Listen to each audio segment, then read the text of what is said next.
ಮನೆಯಲ್ಲಿ ಬಡತನವಿದ್ರೂ ಆಕೆಯ ವಿದ್ಯೆಗೆ ಮಾತ್ರ ಬಡತನ ಇರಲಿಲ್ಲ. ಕಡು ಬಡತನದಲ್ಲಿ ಹುಟ್ಟಿದ ಆಕೆ ಕಷ್ಟಪಟ್ಟು ಓದಿ 3 ಬಂಗಾರದ ಪದಕ ಮುಡಿಗೇರಿಸಿಕೊಂಡರೆ, ಮತ್ತೊಬ್ಬಳು ತುಂಬು ಕುಟುಂಬದಿಂದ ಬಂದಿದ್ದು ಅಜ್ಜಿಯ ಆಸೆಯಂತೆ ಓದಿ 5 ಬಂಗಾರದ ಪದಕ ಪಡೆದುಕೊಂಡಿದ್ದಾಳೆ. ಯಾರು ಆ ಶಾರದಾ ಪುತ್ರಿಯರು ಅಂತೀರಾ? ಈ ಸ್ಟೋರಿ ನೋಡಿ. ಹೀಗೆ ಕೈಯಲ್ಲಿ ಪದಕಗಳನ್ನು ಹಿಡಿದು ವಿವರಿಸುತ್ತಿರುವ ಈಕೆಯ ಹೆಸರು ಸಿಂಧುಬಾಯಿ. ದಾವಣಗೆರೆ ಜಿಲ್ಲೆ ನ್ಯಾಮತಿ ತಾಲೂಕಿನ ದೊಡ್ಡೇರಿ ತಾಂಡಾದ ಸಿಂಧು ಹೊನ್ನಾಳಿಯ SMS ಕಲಾ ಮತ್ತು ವಾಣಿಜ್ಯ ಕಾಲೇಜಿನ ವಿದ್ಯಾರ್ಥಿನಿ. ಮನೆಯಲ್ಲಿ ಬಡತನವಿದ್ದರೂ ಮಗಳಿಗೆ ಉತ್ತಮ ವಿದ್ಯಾಭ್ಯಾಸ ನೀಡಬೇಕು ಎಂದುಕೊಂಡಿದ್ದ ಶೇಖರ್ ನಾಯಕ್, ರೇಣುಕಾಬಾಯಿ ಕಷ್ಟಪಟ್ಟು ಮಗಳಿಗೆ ಶಿಕ್ಷಣ ಕೊಡಿಸಿದ್ದಾರೆ. ಕಡು ಬಡತನವಿದ್ರೂ ಮಗಳ ವಿದ್ಯಾಭ್ಯಾಸಕ್ಕೆ ಯಾವುದೇ ತೊಂದರೆ ಆಗದಂತೆ ಓದಿಸಿದ್ದಾರೆ.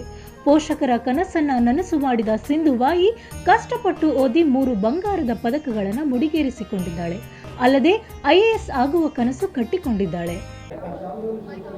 ಅಪ್ಪ ಅಮ್ಮ ಫುಲ್ ಬಡವ್ರು ಹೌದು, ಆದರೂ ಅವರು ನನಗೆ ಓದ್ಸೋಕ್ಕೆ ತುಂಬ ಕಷ್ಟಪಟ್ಟಿದ್ದಾರೆ. ರ್ಯಾಂಕ್ ಬಂದಾಗ ತುಂಬ ಖುಷಿಪಟ್ಟರು. ಮತ್ತು ನಮ್ಮ ಬ್ರದರ್ ಇದ್ದಾರೆ, ಅವರು ಬುದ್ಧಿವಂತೆ ಹೌದು, ಆದರೂ ಅವ್ರಿಗೆ ನೋಡ್ಕೊತಾನೆ ಮನೆಯಿಂದನೇ ಅಪ್ ಟು 1ನೇ ಕ್ಲಾಸಿಂದ ಡಿಗ್ರಿವರೆಗೂ ಮನೆಯಿಂದನೇ ಓಡಾಡ್ತಾನೆ ಓದಿದೆ. ಬಂದಿದ್ದು ಎಲ್ರಿಗೂ ಫ್ಯಾಮಿಲಿ, ಫ್ರೆಂಡ್ಸು ಮತ್ತು ಎಲ್ಲ ರಿಲೇಷನ್ಸ್ ತುಂಬ ಖುಷಿಪಟ್ಟರು. IPS ಆಫೀಸರ್ ಆಗಬೇಕಂತ ಅನ್ಕೊಂಡಿದ್ದೀನಿ ಸರ್. ಅದಕ್ಕೆ ಎಷ್ಟೇ ಕಷ್ಟ ಆದರೂ ಮಾಡ್ತಾರಂತ ಅಪ್ಪಾಜಿ ಅಮ್ಮ ಹೇಳ್ತಿರ್ತಾರೆ. ಅವ್ರ ಪ್ರಕಾರ ಓದ್ತಾ ಹೋಗಿ ಅದನ್ನ ಆಗ್ಬೇಕಂತ ಅನ್ಕೊಂಡಿದ್ದೀನಿ. ಇನ್ನು ದಾವಣಗೆರೆ ನಗರದ ದೀಪ್ತಿ ಜೆ ಗೌಡರ್ M.Com ವಾಣಿಜ್ಯ ಶಾಸ್ತ್ರದಲ್ಲಿ 5 ಬಂಗಾರದ ಪದಕ ಪಡೆದುಕೊಂಡಿದ್ದಾರೆ.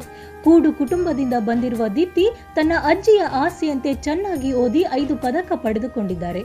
ಇದರಿಂದ ನನಗೆ ಹಾಗೂ ನನ್ನ ಕುಟುಂಬಕ್ಕೆ ಸಂತೋಷವಾಗಿದೆ. ನನಗೆ ರ್ಯಾಂಕ್ ಬರುತ್ತದೆ ಎಂಬ ನಂಬಿಕೆ ಇರಲಿಲ್ಲ ಎನ್ನುತ್ತಾರೆ ದೀಪ್ತಿ. ಮಾಸ್ಟರ್ಸಿಗೆ ಬಂದಾದ್ಮೇಲೆ ನಾನು ಪೂರಾ ಸಪೋರ್ಟ್ ಮಾಡಿದ್ದು ನನ್ನ ಫುಲ್ ಫ್ಯಾಮಿಲಿ. ನಮ್ಮ ಅಜ್ಜಿ, ಇಬ್ಬರು ಅಜ್ಜಿ, ನನ್ನ ಚಿಕ್ಕಪ್ಪ ಅವರು, ನನ್ನ ಮಾಮ, ದೊಡ್ಡಪ್ಪ ಎಲ್ಲ ಫ್ಯಾಮಿಲಿ ಸಪೋರ್ಟ್ ಮಾಡಿ ಹೋಲ್ಸೇಲಾಗಿ ಹೋಗಿ ಓದು, ಚೆನ್ನಾಗಿ ಓದ್ತೀಯ ನೀನು ಅಂತ ಅವ್ರು ಸಪೋರ್ಟ್ ಮಾಡಿದ್ದು. ಆಸೆ ಇದ್ದಿದ್ದು ನಮ್ಮ ಅಪ್ಪಾಜಿ ಮತ್ತು ನಮ್ಮ ತಾತ ಅವರಿಗೆ. ಅವ್ರ ಆಸೆ ಪೂರೈಸಬೇಕು ಅಂದರೆ ಅವ್ರು ಹೇಳಿದರು ರ್ಯಾಂಕ್ ಆದರೆ ಟ್ರೈ ಫಾರ್ ರ್ಯಾಂಕ್ ಅಂತ.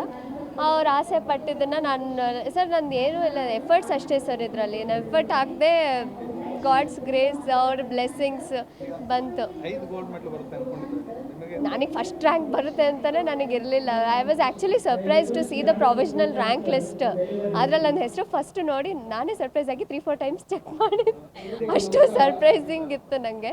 ದಾವಣಗೆರೆ ವಿಶ್ವವಿದ್ಯಾಲಯದಲ್ಲಿ ಇಂದು ನಡೆದ ಘಟಿಕೋತ್ಸವದಲ್ಲಿ 45 ಜನ ವಿದ್ಯಾರ್ಥಿಗಳು 79 ಪದಕಗಳನ್ನು ಹಂಚಿಕೊಂಡರೆ 64 ಜನ ಡಾಕ್ಟರೇಟ್ ಪಡೆದುಕೊಂಡರು. ಇನ್ನು ದಾವಣಗೆರೆ ವಿಶ್ವವಿದ್ಯಾಲಯದಿಂದ 3 ಗೌರವ ಡಾಕ್ಟರೇಟ್ ನೀಡಲಾಯಿತು.